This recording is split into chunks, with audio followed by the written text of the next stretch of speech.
लोग class 11 circle topic start करने जा रहे हैं। लगभग पूरे ऑल ओवर इंडिया में सर्कल चैप्टर मोस्टली स्कूलों में एनुअल एग्जाम के सिलेबस का हिस्सा होता है। तो आइए शुरू करते हैं। उसके पहले आप सभी का मोस्ट वेलकम मेरे चैनल मैथ्स वाइब आरपी पर। तो आइए बात करते हैं सर्कल के कुछ बेसिक टर्म्स के बारे में। हम शुरू करेंगे सर्कल की बेसिक डेफिनेशन और इसके अप्रोच को लेकर के। हमने क्लास 10th में 9th में ज्योमेट्री पढ़ने के दौरान में सर्कल की डेफिनेशन कई बार सुनी और देखी हुई है।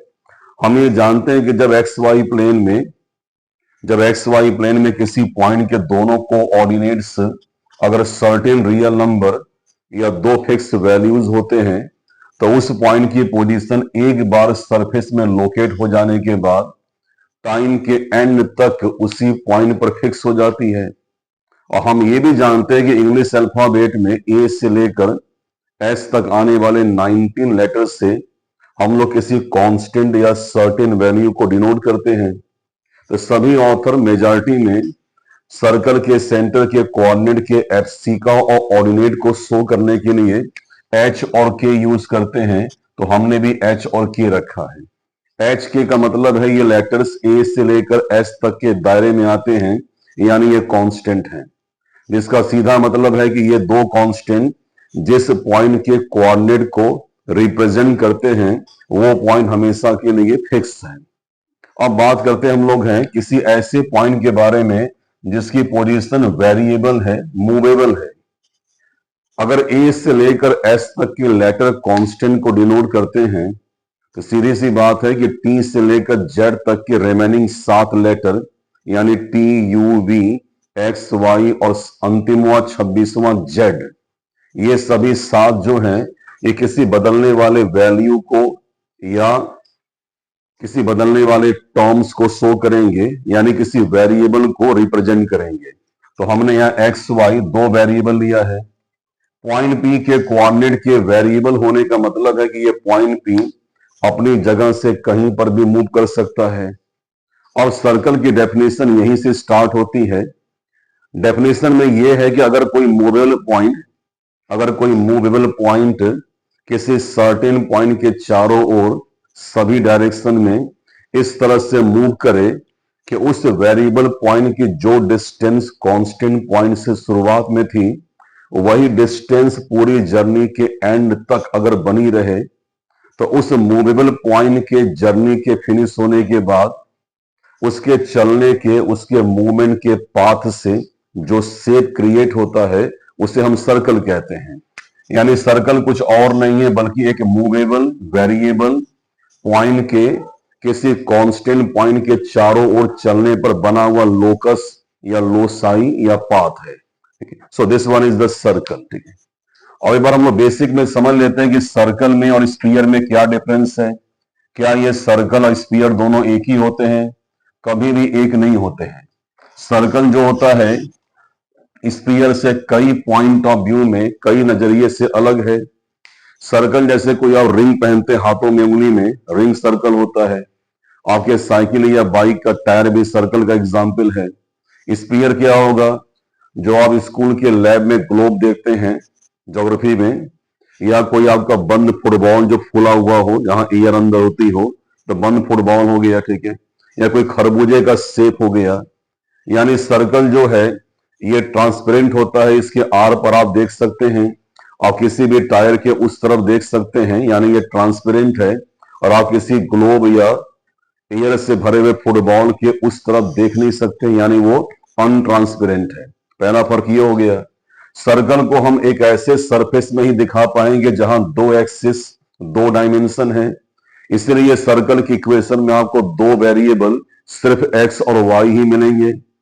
स्फीयर को हम लोग हमेशा 3 डायमेंशन में, यानी उस सतह पर, उस सरफेस में जहां एक्स वाई के साथ में एक और डायमेंशन, एक और एक्सिस जेड भी होता है, वहां हम शो करते हैं। यानी सर्कल में 3 डायमेंशन होंगे। सर्कल हमेशा 3 एक्सिस के सरफेस में ही बन सकता है। इसलिए सर्कल की इक्वेशन में एक्स वाई दोनों वेरिएबल के साथ साथ तीसरा वेरिएबल जेड भी मिलता है। सर्कल जो होता है ये खोखला या हॉलो होता है, स्फीयर हमेशा सॉलिड होता है। सर्कल का एरिया डिफाइन होता है, वॉल्यूम नहीं होता है। और स्फीयर का हमेशा वॉल्यूम एग्जिस्ट करता है, डिफाइन होता है। तो ये बेसिक फर्क है। एक और फर्क है, आप कई हजारों हजार सर्कल को एक दूसरे के ऊपर रख करके एक स्फीयर को कंस्ट्रक्ट करते हैं। यानी स्फीयर जो है कई हजारों हजार सर्कल का एक कंबाइन कंस्ट्रक्शन है, जबकि एक स्फीयर का एक यूनिट या क्रॉस सेक्शन सर्कल कहा जाता है। तो ये बहुत सारे डिफरेंसेस है सर्कल में और स्फीयर में। अब आइए बात करते हैं हम लोग हैं नेक्स्ट टॉपिक की तरफ में कि हम सर्कल की इक्वेशन को अलग अलग कंडीशंस में कैसे फाइंड आउट करेंगे। तो हम बात करने वाले हैं सर्कल्स की इक्वेशन को फाइंड आउट करने के अलग अलग मेथड्स, अलग अलग अप्रोच के बारे में। पहले मैं आपको ये रिकॉल कर दूं कि सर्कल की इक्वेशन को फाइंड आउट करने का मैथमेटिकल मतलब क्या होता है। हम सभी जानते हैं कि चाहे वो सर्कल हो, चाहे वो लाइन हो, चाहे वो कोई भी कॉनिक हो, ये सब किसी मूवेबल वेरिएबल पॉइंट का लोकस है। सर्कल के इक्वेशन को स्टेब्लिश करने का मतलब ये हुआ कि सर्कल का सरकमफरेंस जिस मूवेबल पॉइंट के मूव करने से बना हुआ है, उस पॉइंट की जो डिस्टेंस सर्कल के कांस्टेंट सेंटर से आप फाइंड आउट करेंगे, उसे आप जिस स्टेटमेंट में एक्सप्रेस करेंगे, उस स्टेटमेंट को हम इक्वेशन कहते हैं।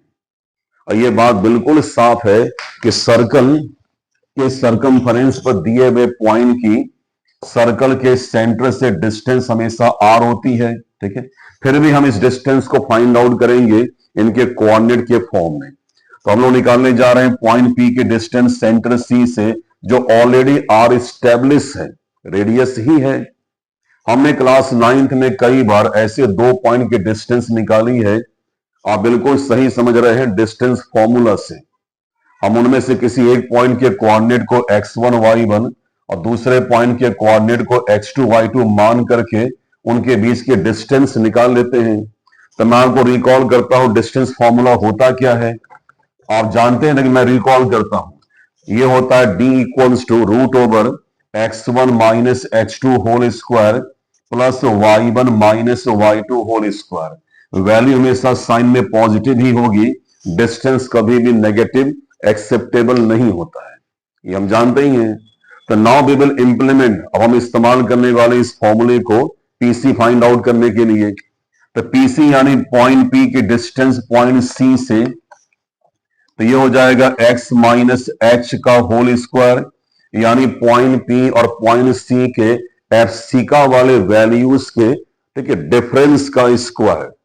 वैसे ही दोनों पॉइंट के ऑर्डिनेट यानी y वाले वैल्यू के डिफरेंस का स्क्वायर, तो ये पीसी हो गया।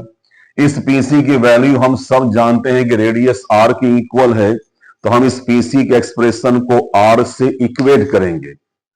और फैक्ट ये है कि ये एक्सप्रेशन ही सर्कल का इक्वेशन है। लेकिन आज से बहुत साल पहले लोगों को ऐसा लगा कि किसी मैथमेटिकल एक्सप्रेशन में रेडिकल साइन नहीं होना चाहिए, स्क्वायर रूट के सिंबल्स नहीं होने चाहिए, किसी पावर का साइन नेगेटिव नहीं होना चाहिए, कोई पावर जनरली फ्रैक्शन के शेप में नहीं होना चाहिए। एक परंपरा बन चुकी हुई है। तो उसी ट्रेंड के चलते हम इस एक्सप्रेशन को इजी लुक देने के लिए, इसके स्क्वायर के सिंबल को डिलीट करने के लिए हम इसके दोनों ओर में, ठीक है, स्क्वायर करेंगे। तो आप जानते हैं जब स्क्वायर आप करेंगे तो स्क्वायर के चलते रेडिकल साइन आपके लेफ्ट हैंड साइड से हट जाएगा। तो ये मिलेगा x माइनस एच का whole square plus y minus k का होल स्क्वायर। आपने स्क्वायर यहां भी किया था, तो ये हो जाएगा आर स्क्वायर। तो ये एक्सप्रेशन सर्कल के इक्वेशन को फाइंड आउट करने के सबसे फंडामेंटल, सबसे प्राइमरी स्टेज को डिनोट करता है। मतलब ये निकला कि जब किसी सर्कल के सेंटर सी के कोऑर्डिनेट एच के दिए गए हो, प्रिकॉशन, खास बात यह है कि सेंटर सी ओरिजिन O00 नहीं होना चाहिए। इसका मतलब यह निकला कि सेंटर सी के दोनों कोऑर्डिनेट्स एक साथ 0 नहीं होने चाहिए, ठीक है, और रेडियस r दिया हुआ हो, ठीक है। तो this is the way to find equation of circle. हम एक ऐसे निकालते हैं। एक बात और भी है, जब सर्कल के रेडियस r की लेंथ 0 हो जाएगी तब क्या होगा। किसी भी सर्कल के रेडियस की लेंथ 0 होने का मतलब है सर्कल जिस पॉइंट का लोकस था वो पॉइंट, ठीक है, पीछे आ करके, ठीक है, एक समय आने के बाद सेंटर सी पर ओवरलैप कर लेगा। तो जब पॉइंट पी रेडियस आर के जीरो होने के चलते सेंटर सी पर आकर के बैठ जाएगा, ओवरलैप कर लेगा, तो डिस्टेंस आर जीरो हो जाएगी और ये सर्कल एक बिंदु में, एक पॉइंट में कन्वर्ट हो जाएगा, तो उसे हम पॉइंट सर्कल बोलते हैं। और डिस्टेंस के जीरो होने के चलते वहां कोई स्टेटमेंट बनता ही नहीं है। इसका मतलब ये निकला कि रेडियस आर के जीरो होने पर कोई इक्वेशन नहीं बनता है। एक बात और भी है, सेंटर सी के कोऑर्डिनेट रियल वैल्यूज हो और आर की वैल्यू आयोटा आई के टर्म में हो, और हम जानते हैं किसी वैल्यू के बगल में आयोटा आई होने का मतलब है वो वैल्यू अनरियल या इमेजिनरी है।